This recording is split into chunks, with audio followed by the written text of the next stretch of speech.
इसवी सन पूर्व 2024 मुंजा गवत कमरेला बांधून म्हणजेच मौजी बंधन करून आणि यज्ञोपवीत म्हणजे जानवे धारण करून बटू उपनयनासाठी तयार झाला.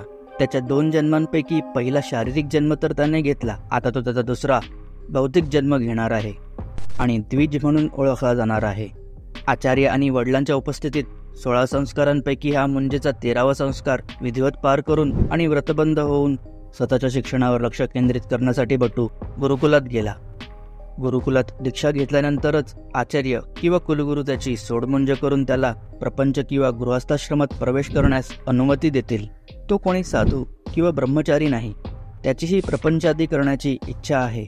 पण हे सर्व करण्याआधीच त्याला यमलोकातून निरोप आला आणि आपल्या सर्व इच्छा आकांक्षा अपूर्ण ठेवून बटू यमलोकी गेला.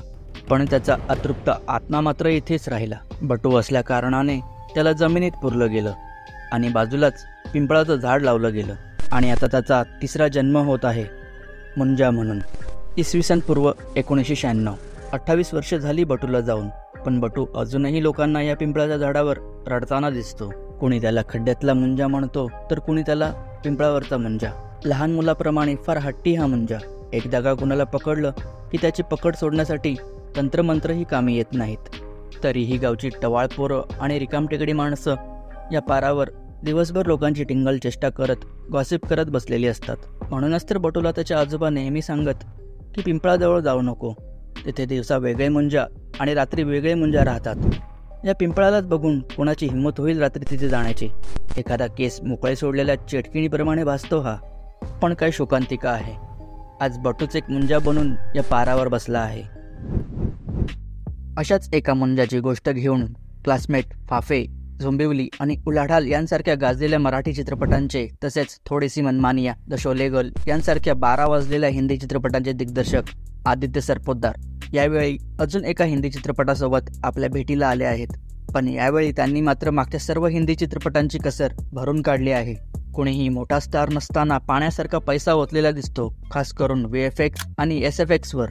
तब्बल वर्षभर याच्या VFXचं काम चालू होतं, जे चित्रपट बघितल्यावर कळून येतच की इतका वेळ का घेण्यात आला.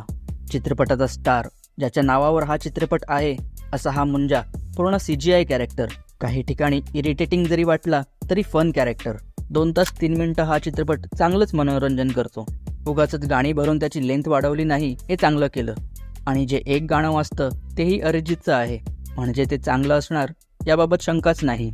सिनेमॅटोग्राफर सौरभ गोस्वामी यांनी कोकण छान टिपला आहे. मराठी अभिनेत्यांची रेलचेल आहे चित्रपटात. सर्वांचंच काम चांगलं आहे. फक्त अजय पुरकर यांचा कॅरेक्टर थोडा लाऊड वाटला. CGI कॅरेक्टरसोबत इंटरॅक्शनवाल्या सीनमध्ये अभय वर्माचं टॅलेंट दिसून येतं. चित्रपट हॉरर कॉमेडी आहे, पण जी भीती स्त्री चित्रपट बघताना वाटलेली तशी भीती इथे वाटत नाही. म्हणूनच तर माझ्यासारखा एक हार्डकोर हॉरर फॅन निराश होतो. चित्रपटाचा क्लायमॅक्सही फसला असता जर तिथे जे 1-2 उडणारे ट्विस्ट टाकले नसते तर. मुंजाची स्टोरीही लवकर आटोपती घेतली आहे. जरा अजून त्याची स्टोरी खुलून दाखवता आली असती. तरीही या नवीन जनरेशनसाठी आणि फॅमिली ऑडियन्ससाठी हा चित्रपट एक क्लिअर एंटरटेनर आहे. कमी किंवा बिलकुल एक्सपेक्टेशन न ठेवता गेलात तर तुमचे पैसे वसूल जरी नसले होत, पण कमीत कमी ते वाया गेल्यासारखे तरी नाही वाटणार.